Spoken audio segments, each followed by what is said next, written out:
Você já cansou de participar do Silent Manga Audition e não ganhar absolutamente nada? Então, fica atento nessas dicas que foram dadas pela equipe organizadora do concurso que promete aumentar as suas chances de ganhar. Vem comigo. Não, você não entendeu errado. Isso aqui não é uma pegadinha e eu não tirei as informações das fotos da minha cabeça. São realmente informações cedidas pela equipe do concurso. Para você que não conhece, o Silent Manga Audition é um concurso internacional de mangá que consiste em fazer mangás silenciosos, basicamente sem falas, onde você tem que contar a história apenas com a narrativa visual. O que ajuda a popularizar o concurso, pois torna muito fácil qualquer pessoa de qualquer lugar do mundo participar. E é muito visado por pessoas fora do Japão, porque nas premiações maiores você consegue até uma viagem pra lá.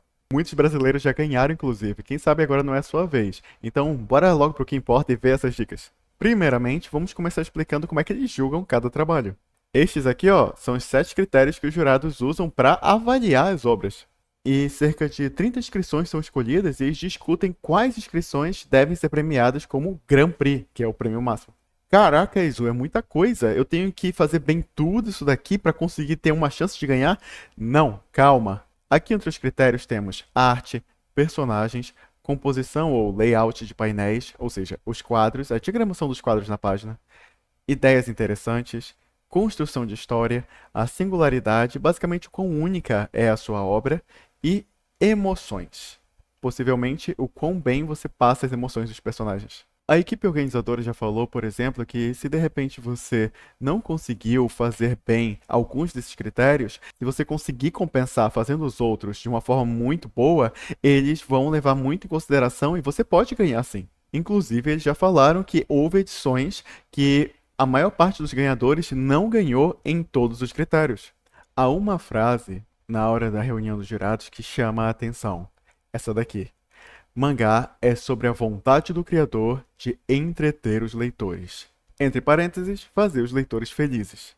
Caramba, Izu, como assim? Então eu tenho que entreter o leitor, eu tenho que fazer um mangá de comédia? Eu não posso fazer um drama? Não posso fazer algo mais profundo? Eu tenho que fazer sempre algo superficial? Jovem, respire. Quando eles falam entretenimento, não é exatamente sobre ser algo leve, sobre ser algo sem conteúdo, algo apenas para dar umas gargalhadas. Não. É você conseguir fazer um mangá que engaje o leitor, que tenha uma experiência de leitura imersiva, que ele vá da primeira à última página afoito para saber o final da história, que prenda ele. Uma experiência que faça ele se sentir satisfeito após ler. Por isso, o parêntese de deixar os leitores felizes. Vou ler as próprias palavras deles aqui. Para alcançar um resultado geral superior, tudo que você precisa fazer é trabalhar duro e se esforçar para comover o leitor. Fazer com que ele sinta empatia, com que ele ria, as mais diversas emoções, para que ele se sinta entretido. Fazendo exatamente isso, você alcançará pontuações mais altas. E é isso que os jurados esperam ver de todos vocês. Agora dá uma olhada nisso daqui. Temos mais pontos para você anotar aí que são muito importantes. A equipe organizadora diz que antes de trabalhar na história ou nos personagens, primeiro pense consigo mesmo nesses seguintes pontos aqui. Número 1. Para quem você está criando? Ou seja, qual é o seu público-alvo? Número 2. Qual a mensagem que deseja transmitir com o seu mangá? Número 3. Que sentimentos você quer que o leitor sinta depois de ler o seu mangá? Mas engana-se, quem pensa que isso serve apenas para esse concurso. Os editores disseram, essas são as coisas mais importantes que você deve primeiro ter para criar qualquer mangá, que seja envolvente e simpático para realmente conquistar o coração do leitor. Com relação ao primeiro item, o público-alvo, é legal você não tentar criar mangá para todo mundo. É bom você definir bem que tipo de leitor você quer atingir. Inclusive, no vídeo onde eles dão essa dica, eles dão um exemplo de um silent mangá que focaria numa região que passou por algum desastre natural recentemente. Então, você focar em mensagens positivas para deixar as pessoas esperançosas poderia agregar mais valor à sua obra e atingir melhor o seu público com eficiência. As mesmas rodadas comuns do concurso, pense em um público específico e claro para você direcionar sua obra para ele. Seu mangá será mais assertivo. E clareza, gente, aliás, é algo que vocês têm que ter em praticamente todos os pontos do seu mangá. Por exemplo, aqui no segundo item, se o tema for sorriso, não basta apenas mostrar uma pessoa sorrindo de qualquer jeito, sabe? O tema pode ser sorriso, mas não exatamente é uma mensagem. Por exemplo, o que você quer dizer para o leitor? Sorria é algo muito vago. Vamos ver como eu posso trabalhar isso de uma maneira mais efetiva. É um sorriso que aconteceu por causa de uma conquista? É um sorriso que aconteceu por causa de alguma situação em que a pessoa sentiu alívio, pareceu que ia dar tudo errado, mas não deu? É uma pessoa que causou esse sorriso, o sentimento por alguém? Olha quantas possibilidades dá para se trabalhar. Quanto mais específico for o meio pelo qual você vai trabalhar o tema, melhor de transmitir uma mensagem que impacte de forma mais certeira os leitores.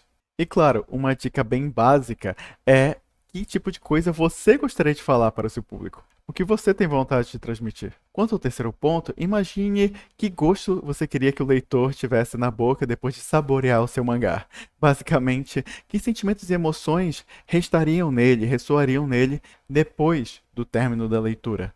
Por exemplo, nossa, me sinto energizado, me sinto encorajado, me sinto feliz, me sinto inspirado.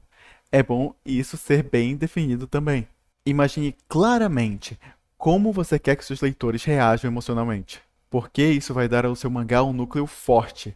Vai ser o centro do seu mangá. Sabe por quê? Se você tem um ponto de chegada, algo que você quer alcançar com seu mangá no leitor, você consegue conduzir melhor as coisas até lá. Você consegue construir os demais elementos para valorizar aquele sentimento que vai restar no final. A equipe organizadora, inclusive, diz: fazer isso é a melhor maneira de realmente comover o leitor. Ai, tá, isso foi muita informação legal, mas foi muita teoria. Tem algum exemplo prático? Tem sim. Os editores do Silent Mangá pegaram esse tema aqui de Fair Play e destrincharam como isso poderia ser trabalhado ativamente para participar do concurso. Lembra da dica anterior? Você pega o tema e aí você faz uma lista de algumas opções com as quais você pode trabalhar esse tema. Por exemplo, vejamos duas opções. A gente pode trabalhar Fair Play com uma batalha entre guerreiros, ou pode ser com atletas em igualdade de condições, soldados e jogadores em um jogo esportivo. E na verdade nem precisa ser algo grandioso, pode ser coisas corriqueiras como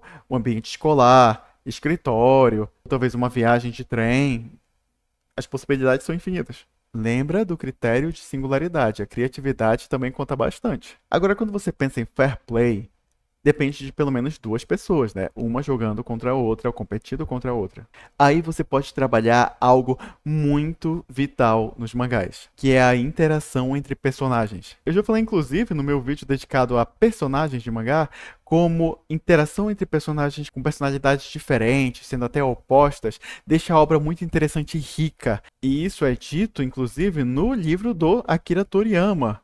E a Yazawa, autora de Nana, inclusive já disse que o que ela tem em mente quando retrata relações entre personagens femininas dos seus mangás é aparências e personalidades contrastantes, porque para ela é muito interessante retratar a interação entre pessoas com valores diferentes. Isso se dá principalmente com ação e reação. Um personagem inicia a ação, depois o outro reage com uma outra ação, e aí é seguido por uma outra reação e assim por diante. Os editores do Silent Mangá falaram: criar uma história de mangá é conectar essas reações emocionais entre os personagens. Mas é bom que essas reações elas não sejam apenas reações comuns.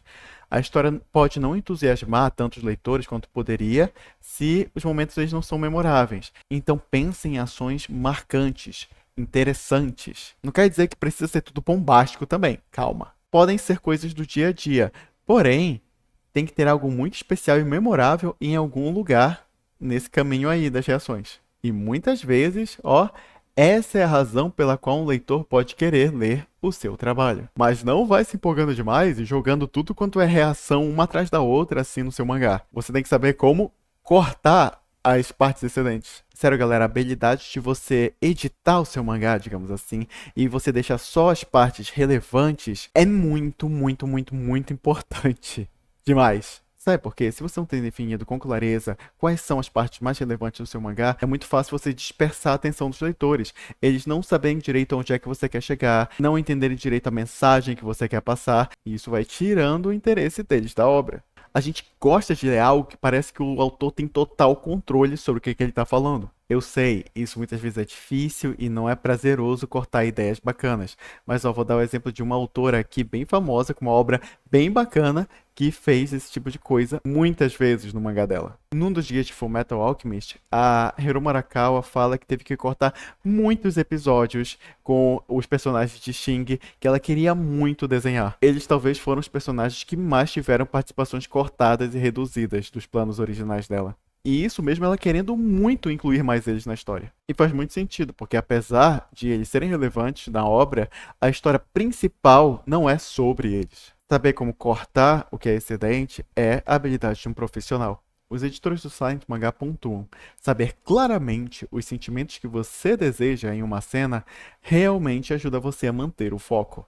Você tende a ter menos ideias fora do assunto e menos ainda a se preocupar em eliminá-las mais tarde. Então, quanto mais focado você for, menos ideias que desviam do assunto original você vai ter, e aí você não vai ter que fazer tanto esforço para cortar coisas excedentes. Então, se você tem personagens com histórias para contar com eles, é muito mais fácil de você criar qualquer coisa a partir desse ponto.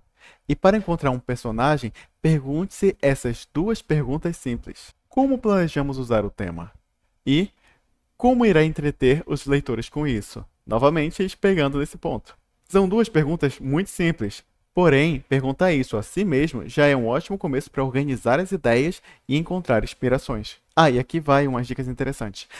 Normalmente, a gente acaba tendendo a pensar demais, e isso pode levar a bloqueios criativos ou até colocar muitos elementos na nossa história e acabar tendo o risco de desviar do assunto, como eu falei anteriormente. Então, uma coisa bacana para você tentar fazer é se concentrar nas ações dos seus personagens. Os editores do Silent Mangá falam até que basta você bater na porta deles com palavras-chave específicas para acordá-los. Basicamente, colocar seus personagens em situações e ver como eles reagem. A partir daí a história já surge. E para ajudar a evitar bloqueios, pega referências. Sério, gente.